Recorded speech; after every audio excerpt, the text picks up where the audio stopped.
pull, pull, pull, pull, pull, pull, pull, pull, pull. Come on, come on.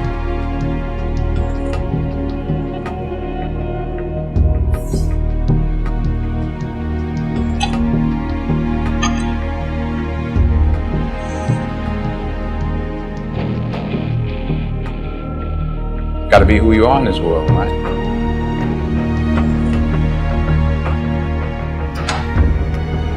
Have you ever seen an action movie that looks this good? From the very first scene in a bloody farmhouse to the foggy blue-gray ending, The Equalizer 3 is a visual treat. Thanks to Academy Award-winning cinematographer Robert Richardson, this might be the most stunning action film you've ever seen. The story is set in the made-up town of Altamonte in Sicily. Altamonte has steep steps, a grand church sitting high above the cliffs, a cafe, and a town square.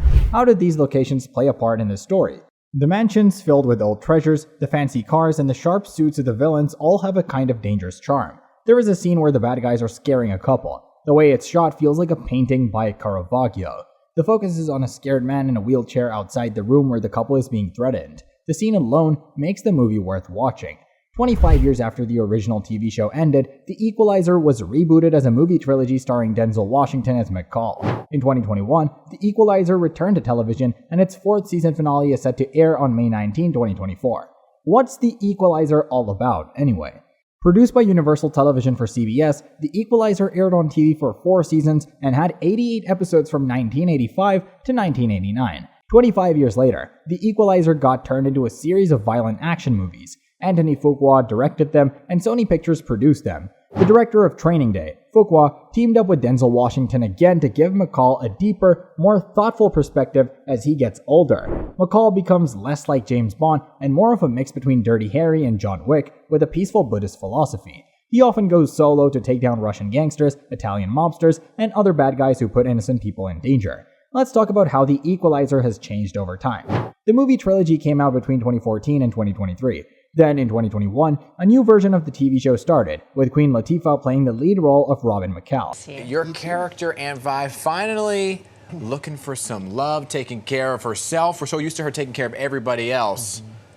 Why now? And this is a renewed relationship from years ago, Yeah. and we've had a wonderful reunion. It's been going really well, but a lot of this season is about unearthing and So very committed in being loyal to your niece on the show, who is played by the wonderful Queen Latifa. So how does your character deal with that?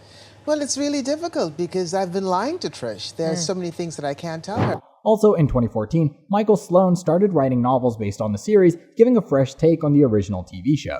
A big part of the story is about McCall leaving the agency, also known as the company. Then he starts his own private investigation firm in New York. Its novels include characters from the original TV show, which has left some fans wondering where the inspiration for the whole franchise comes from. Sloan wrote 3 Equalizer novels between 2014 and 2020.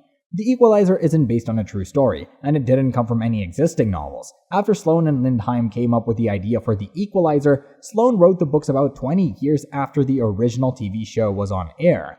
The original idea aimed to take advantage of the huge interest in spy stories, like James Bond, Mission Impossible, and The Man from U.N.C.L.E. In The Equalizer 3, Robert McCall goes to Italy and finds out that his friends are being controlled by the local mafia. Naturally, he decides to take action against them. The Mafia family he's dealing with is called the Camorra family, which is actually named after a real Italian Mafia family. For instance, in real life, the Italian government took over 80 million pills from a shipment linked to the Camorra family, which is very similar to what happens in The Equalizer 3. Also, the movie accurately shows how the family recruits people, uses threats, gets involved in terrorism, and is corrupt. So even though The Equalizer usually isn't based on true stories, in this case, McCall's made-up adventures look a lot like real mafia stuff. But whether the franchise keeps drawing from real events in the future is still up in the air.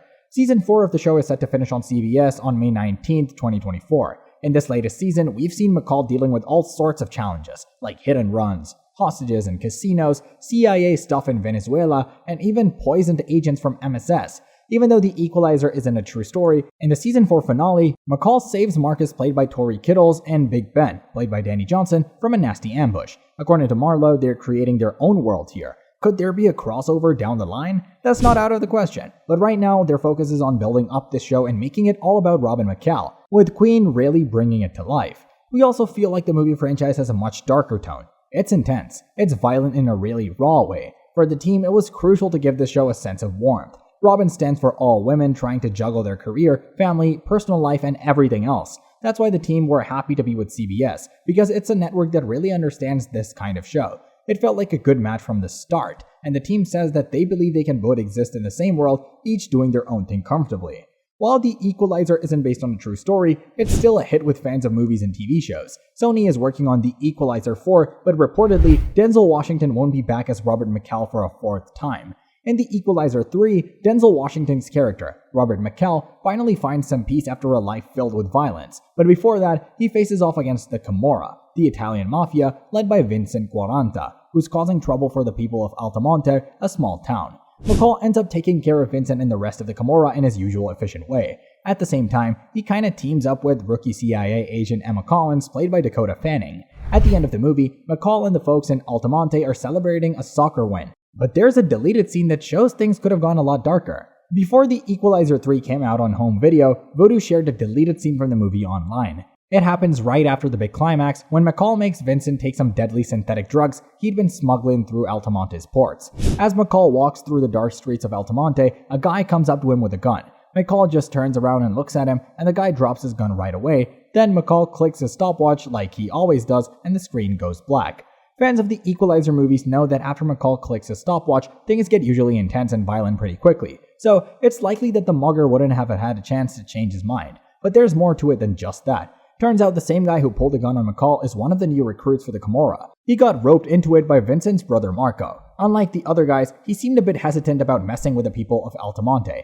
It's easy to see why director Antoine Fuqua decided to cut the scene. After all, McCall already took down the Camorra and stopped their drug smuggling. Adding a fight scene after such a big moment, especially when everything seemed settled, would have been too much. Antoine Fuqua wanted to give the Equalizer trilogy a peaceful ending.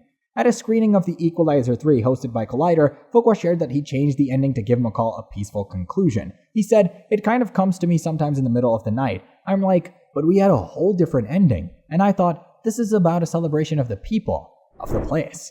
Fuqua told Collider editor-in-chief Steve Weintraub that Soccer Game was earlier, and he called his editor, Conrad Buff, and said that, what if they put that at the end? So he's there with the people. He even mentioned that he thought the best way to end the movie was on a positive note. A positive ending was exactly what The Equalizer 3 needed. While dealing with the Camorra and working with Collins, McCall starts to connect with the people of Altamonte. He becomes friends with the local doctor, Onzo, and might even be starting a romance with a waitress named Amina. Ending the movie on a brutal note would have spoiled that journey, letting him fight for his peace and enjoy it makes it for a better ending. Maybe if Fuqua gets an Equalizer prequel going, he can explore a potentially darker ending to that story. So are you a fan of the series? Share your ideas on the new plot with us in the comments below. Also, don't forget to hit the like and subscribe button. Until next time, see you all.